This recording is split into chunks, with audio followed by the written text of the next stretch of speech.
This is one way to look at photographs. These are chemical images transferred to paper. Another way is to take digital images and display them on a monitor. Now, using that system, I can scan through the pictures just like I would in my photo album. Once I get to a picture I like, I can stop it, take a full-frame view of that picture. When that comes up, I can actually manipulate this image in a variety of ways. Also, if I'm interested in cropping the photo, I can bring up a picture frame and move that frame around on the screen and decide exactly what part of the picture I want in my final frame. I can also take the output of that system and, using software like this on my PC or Macintosh, do some sophisticated photo enhancement work. This Kodak Photo CD system is just the tip of the iceberg in a whole new field of computer-based photography. Today we'll take a look at electronic photography on this edition of the Computer Chronicles.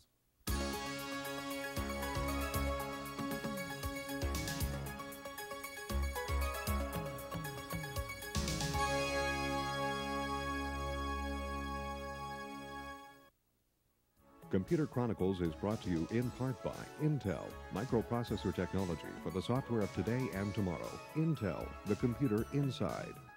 Additional funding is provided by the Software Publishers Association, providers of educational materials to help manage software. Don't copy that floppy. Welcome to the Computer Chronicles. I'm Stuart Chaffee, and with me today is Tim Baharin, President of Creative Strategies. Tim, I'm going to take your picture with this camera for a minute, if I may. Okay, what I just did is use this DaVinci digital camera. It's different from some of the early digital cameras. There's no little floppy disks in here. It records the image in RAM and has its built-in printer, so in fact you get the picture coming right out of the camera. And since the image is in digital memory here, I can print out 20 copies of this thing if I want. Really interesting. Lots of power functions in here too, in which I can do zooms and manipulate the images inside the device. While this is printing out, it takes about 60 seconds. Let me ask you, this area of digital photography, is this threatening to old-fashioned chemical photography in the same way camcorders essentially put home movies out of business? Well, there's no question that digital photography is one of the hot issues in photo imaging right now, and you're going to see this become more important over the next couple of years. I'm not sure that the chemical guys and the guys that do the actual printouts right now have to worry about much in the short term, but eventually it is very clear that when you're going to be able to do these instant images, and especially the ability to print them out either through this type of a printer in the camera or in a different device, it's going to be a much more important product. The other thing that makes this exciting is that I can actually send that digital image to Grandma in Paducah, Kentucky, and that's where I think it has its greatest potential. Okay, and here's the picture you would send to your grandma. It took 60 seconds. It's out there. Not a bad likeness of you, Tim. That's right. Okay, and we'll print another one for your grandma. Okay. All right, today we'll look at several approaches to electronic photography with products for the amateur and the professional. Now, what we've seen so far, this DaVinci digital camera, the Kodak Photo CD system, are really consumer products, but professional photographers are also using digital photography now, and perhaps the most complete collection of high-end digital photography equipment can be found at the Center for Electronic Art in San Francisco. Alexis Girard is Director of Digital Photography for the Center for Electronic Art, but much of his work is done here at his private research lab in Burlingame, California. What I'm doing in my lab is really prototyping, in a sense, the future of photography, which is what I do for my clients, for my readers, for the people who attend my workshops. I'm pushing the envelope of how photography is going to get done. Images are digitized by using photo CDs through the use of a digital camera, such as this Kodak DCS-200, or by scanning in 35mm film. Then the computer becomes the focal point in the process. Girard says the advantages of electronic photography are increasing, and not only for professionals. The people who like to do the highly manipulated stuff will find it easier to do so with a computer, and they're flocking to the computer in droves. But ultimately, the people who want to do straight photography will also find that it benefits them. Information on shutter speed and ISO setting is displayed along with the image. The digital camera captured this photo at 1.4 million pixels, compared to 10 million pixels for 35mm film. The image is enhanced with software, then emerges from a proof-positive printer ready for application. If you look at it from a photographer, you know f-stops and ISO numbers, and now all of a sudden people are throwing megahertz and DPI and all of that stuff at you. And how do you make sense of all of this is what I think is really important for everybody, for users to benefit from the transition, and for manufacturers to be able to really sell their products to users. For the Computer Chronicles, I'm Jonelle Patterson. Too dark, use flash. I don't really want to take your picture, by the way, Herb. I just wanted to use this camera, this Minolta camera here as... If you want to do photo enhancing on your computer, you have to get the picture into your computer first. Here to show us two ways of doing that are Michael Solomon of Light Source Computer Images, and also with us Serge Timoshev of Logitech. Let's begin with the Photoman Plus, which is the new version of Photoman, and show us how you use this, Serge. Well, why don't you take a photograph, Stuart? Sure. Can I take your picture, Michael? Sure. Okay, so I get you the viewfinder there. Got it? Okay, what do we do now? Okay, we put the camera back into... Okay, but before you get into that, now, what's different about this new Plus version from the old Photoman? Well, we've enhanced the ergonomics, we've enhanced the hardware, and we've enhanced the software. So there are a number of capabilities. For example, the download time is much quicker for an individual photograph. And the flash is enhanced. You can get additional lenses. There's a number of capabilities that we've changed so with the you've camera. moved the pictures into the PC now. Right, so this is sort of a little contact sheet of images, and we see the thumbnails of the pictures in the camera, and we can just double-click on the image we want. So number 4 is the one I just took. Right, that you just took. Down here at the bottom, it shows us our battery time. We have some other capabilities, so if we want to flush the images that are on the camera away, it can hold up to 32. So this image is now in PhotoTouch. And there it is.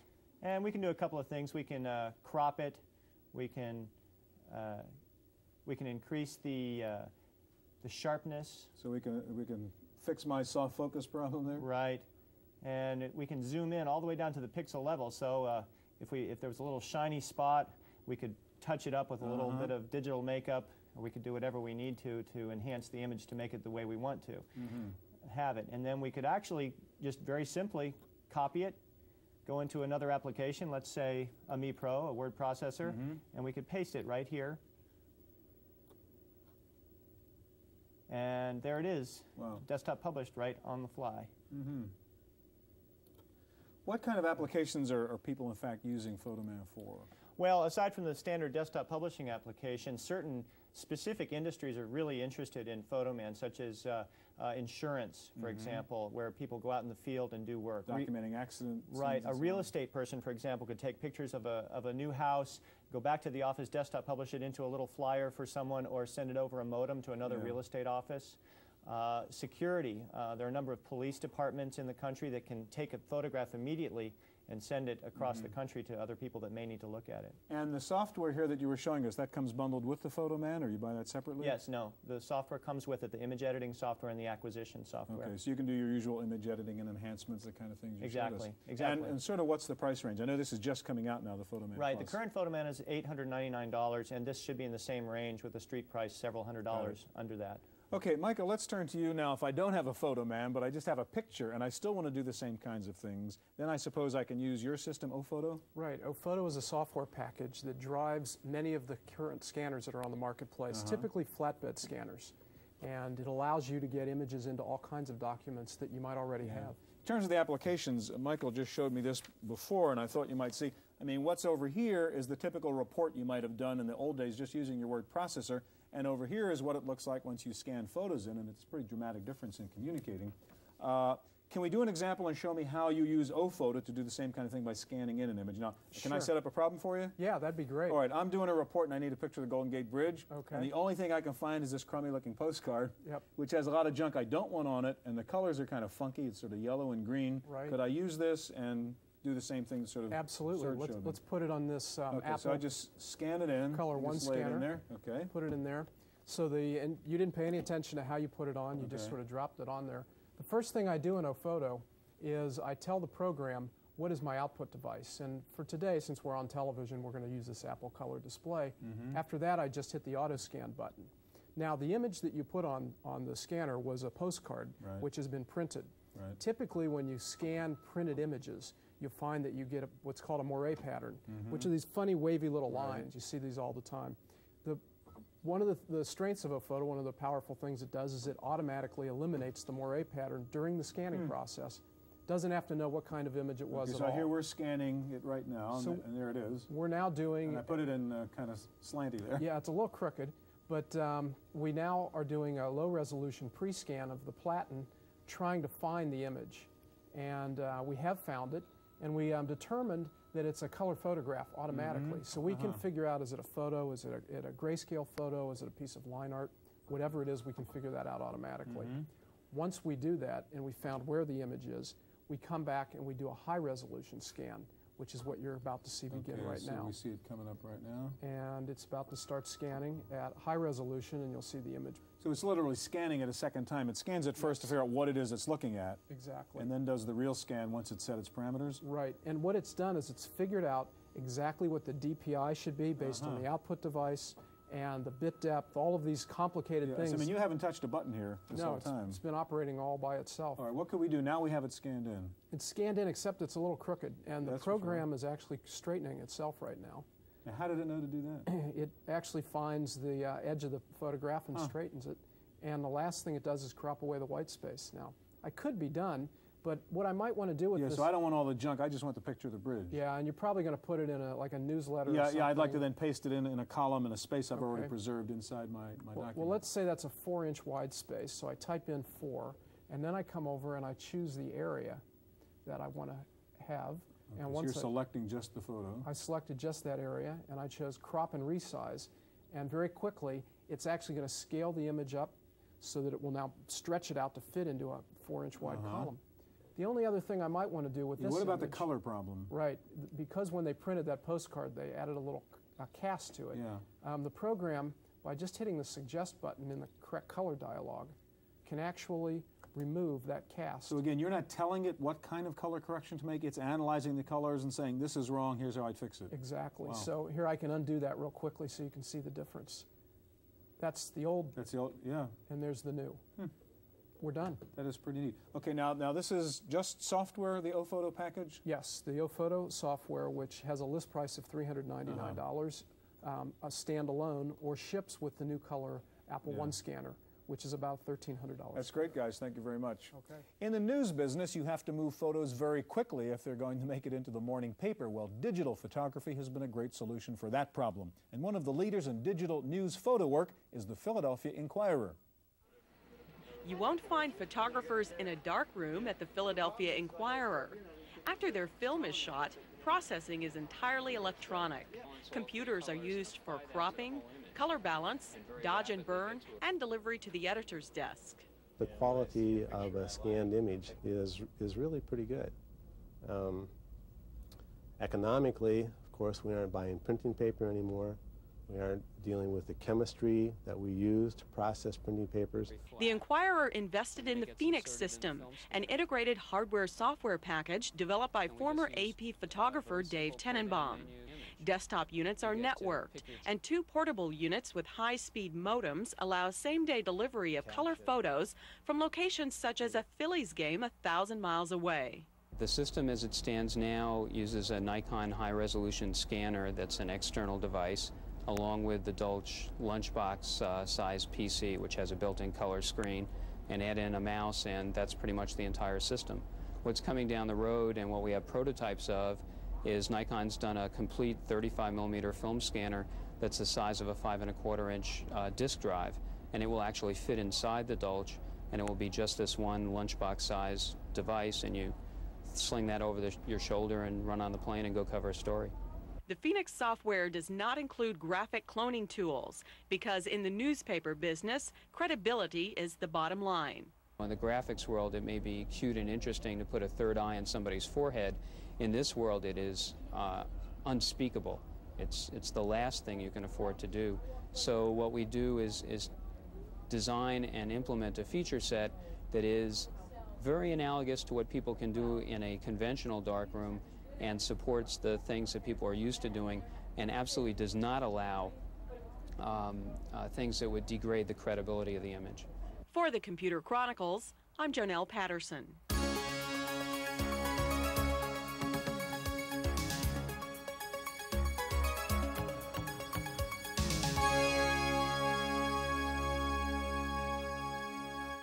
One of the main benefits of digital photography is the ability to do photo enhancement on a personal computer. Here to show us 2 different approaches to electronic photo enhancement are Glenn Schuster of the U.S. Satellite Laboratory in Laurel, Maryland, and also with us John Peck of Adobe Systems.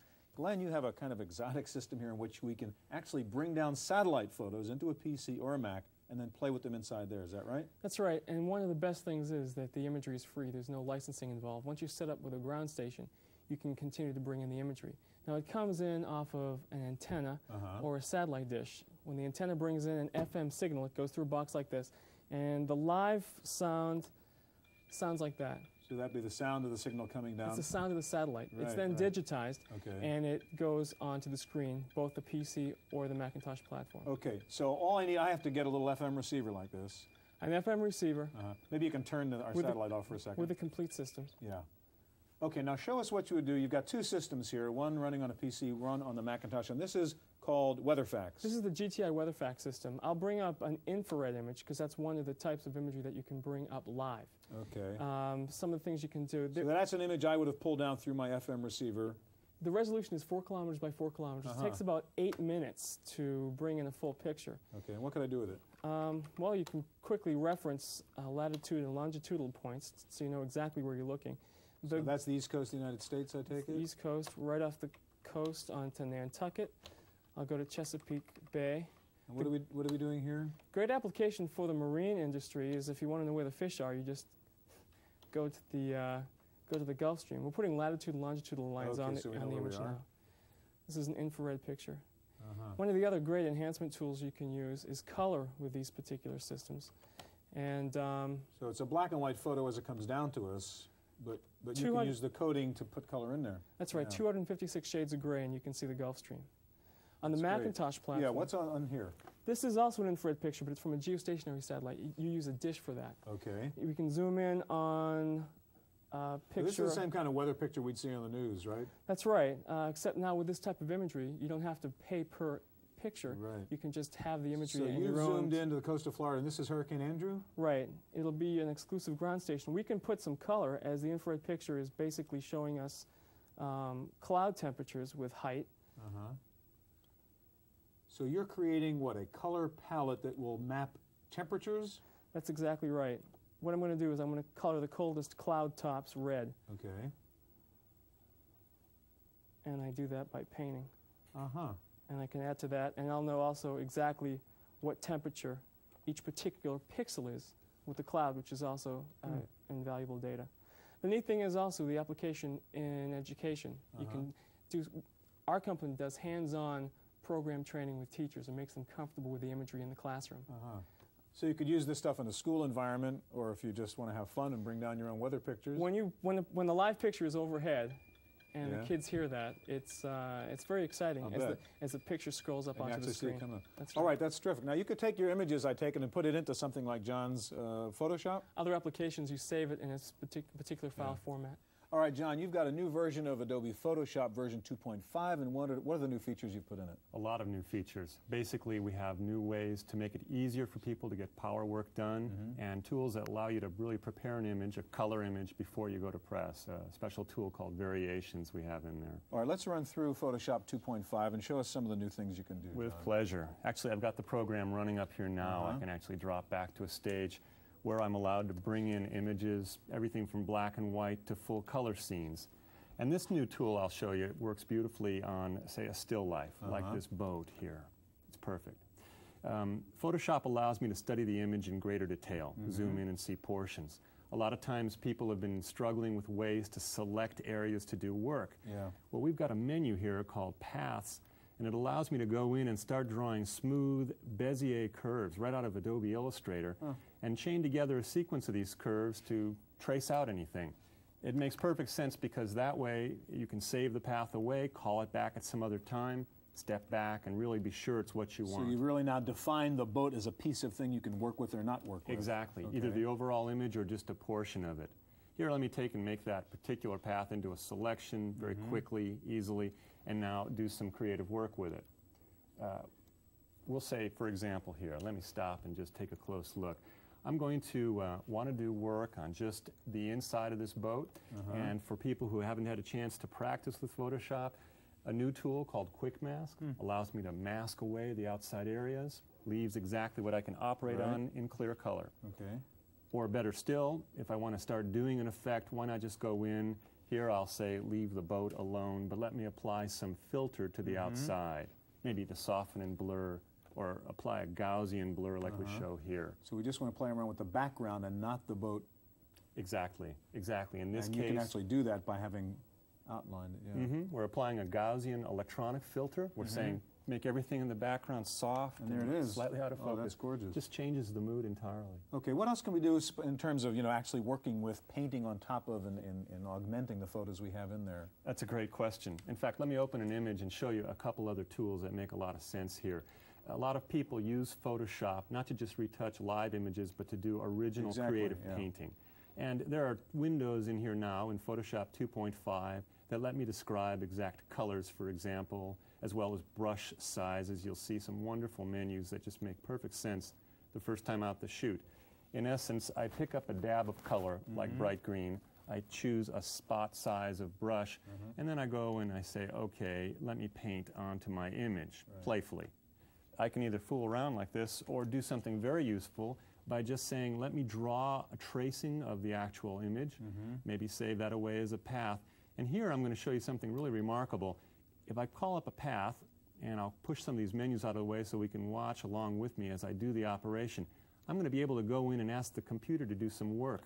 I'll say, stroke that path electronically for me. Don't make me forced to work and draw everything. You do the labor for me. Here we go, and it just does it itself. Great. All right, what about things like correcting the errors in the original photograph, color correction kinds of things, which are one of the values of having something like Photoshop? Exactly. A lot of people get to the stage where they need to print it out, and they want to be sure it's perfect. Well, there's one other image that would make a perfect illustration of that. I have an image of some people. This is a case very often the effect, you can't recreate it, you can't stage it. If someone's captured in a moment of conversation but you didn't get it the way you wish you'd gotten it. Exactly. Maybe the wrong film or daylight conditions. We have a new particular feature called variations. It allows me to go in and say, computer, give me some quick thumbnails, some postage-sized little images that can be reproduced. And then let me experiment with the way that I could add more yellow or some other color directly to that underlying scene and get it modified in some way. You can darken, lighten, really set it up until it looks the way you'd like it to be. And then when you're satisfied, you simply click OK, and it applies the change overall. Now, what about working on a piece of the picture? Great. We noticed earlier we could zoom in. We could study great detail. Here's a case where maybe two people are not in the same exposure. Exactly. Different light on the two faces. Exactly. So here, there's a brand new tool called Dodge and Burn, and it allows me to simply go in and say, lighten up this face. Let me scrub across the front portion of it without changing the colors. Just lighten it up in tone. Or if I hit my Alt key, I can go in and darken another corresponding face. Make them more of a matched pair. That's pretty impressive. We're looking at the Mac version. You have a Windows version coming out just about now that does essentially the same features? Exactly. We brought all the features, the exact same feel and look and behavior on both platforms. Gentlemen, thank you very much. Two very impressive products. That is our look at electronic photography. Stay tuned now for this week's Computer News on Random Access.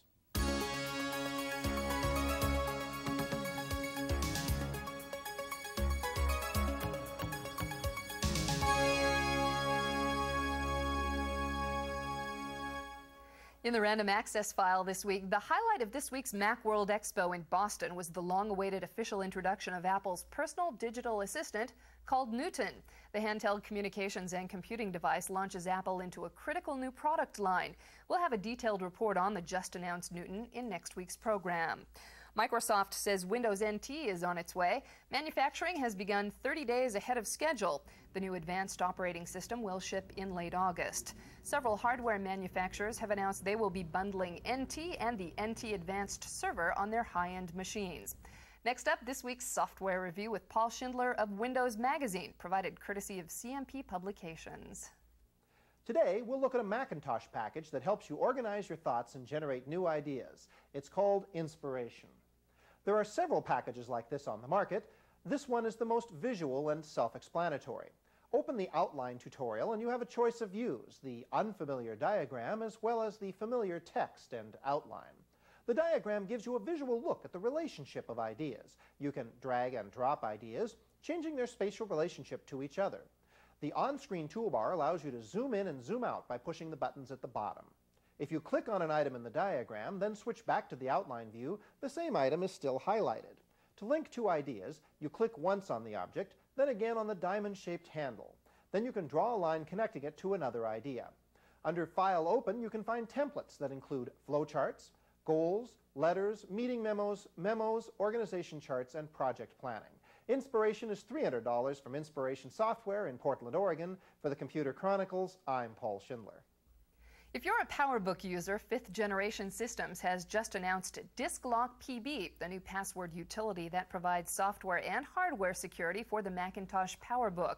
Suggested retail price is $59. If you're thinking about the new HP OmniBook Super Portable, PacRim has just announced a tiny portable floppy drive that works with the OmniBook. The P35 weighs just 1 pound and can be connected without rebooting the computer. That's it for this week's Computer Chronicles. I'm Janelle Stelson.